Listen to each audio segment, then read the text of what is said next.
You want to play like you have eyes in the back of your head. You see the pros, De Bruyne, Modric, Messi, and it looks like they're playing a different sport. While everyone else is panicking under pressure, they've already solved the puzzle before the ball even reaches them. Deep down, you know the truth. If you only look at the ball, you're playing blind. And in football, playing blind is a death sentence. Most players think scanning is just looking around. It's not. There's a specific system, a rhythm of observation that literally slows the game down to the point where it feels like you're cheating. It's not a gift you're born with. It's a mechanical habit.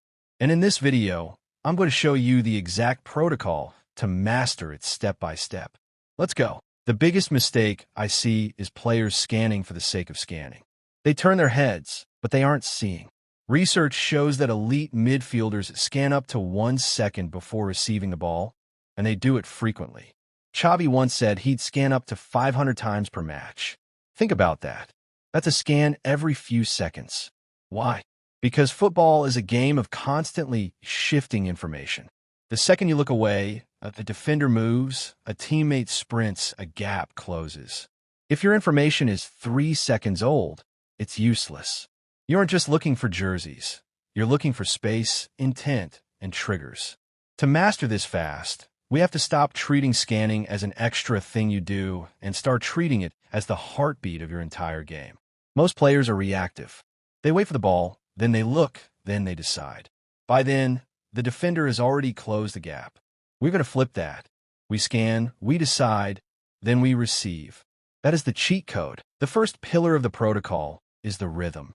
You need to train your brain to snap out of ball-watching mode. I call this the 3-second rule. In training, and even when you're watching a match on TV, I want you to force a shoulder check every 3 seconds. Even if you think nothing has changed, look, you're building the muscle memory of the neck and the cognitive habit of the brain. You have to overcome the magnet effect of the ball. Your eyes want to stay on the ball because it feels safe. But safety is a lie. The danger is what you can't see. But here's the real secret. The most important scan happens the moment the ball is traveling. This is the travel scan. Most players watch the ball leave a teammate's foot and follow it all the way to their own toes. That is dead time. The ball is already committed. It knows where it's going. Use that half second of flight time to take your final emergency scan. This is the scan that tells you if a defender is jumping your back or if your winger has just started a vertical run. If you can master scanning while the ball is moving toward you, you'll feel like the game is moving in slow motion. Now, what are you actually looking at? If you just swivel your head aimlessly, you'll get overwhelmed. You need a hierarchy of information. I call this the triangle protocol. When you scan, your eyes should be looking for 3 specific things in this exact order. The immediate threat. Who is the closest defender? Are they tight or are they dropping? This determines your first touch. The pocket. Where's the nearest safe space? If the threat is high, you need an exit route. You need to know where the cold zone is before you feel the heat. The killer pass. Where's the furthest progressive option? This is what separates the elites. While the defense is focused on you, you are focused on the gap behind them. The cheating feel comes when you find the killer pass before you even touch the ball. While the defender thinks they have you trapped, you've already spotted the teammate 30 yards away. You aren't reacting to the game.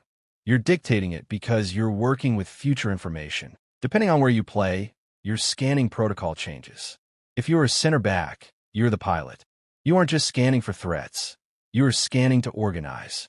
You need to see the shape of the midfield. If you are a winger, your scan is about the fullback's hips. He's going to see if they're squared up or turned. The moment they turn their hips, you attack. If you are a striker, you are scanning for the blind side. You want to find the defender's shoulder that they aren't looking over. But for every position, the rule remains.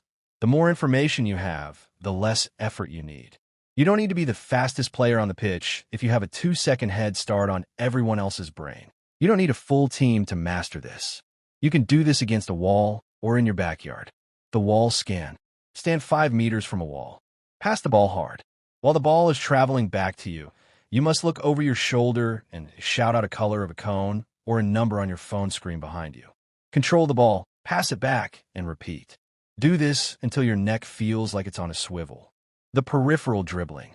Dribble through cones at full speed, but keep your chin up. Do not look at the ball.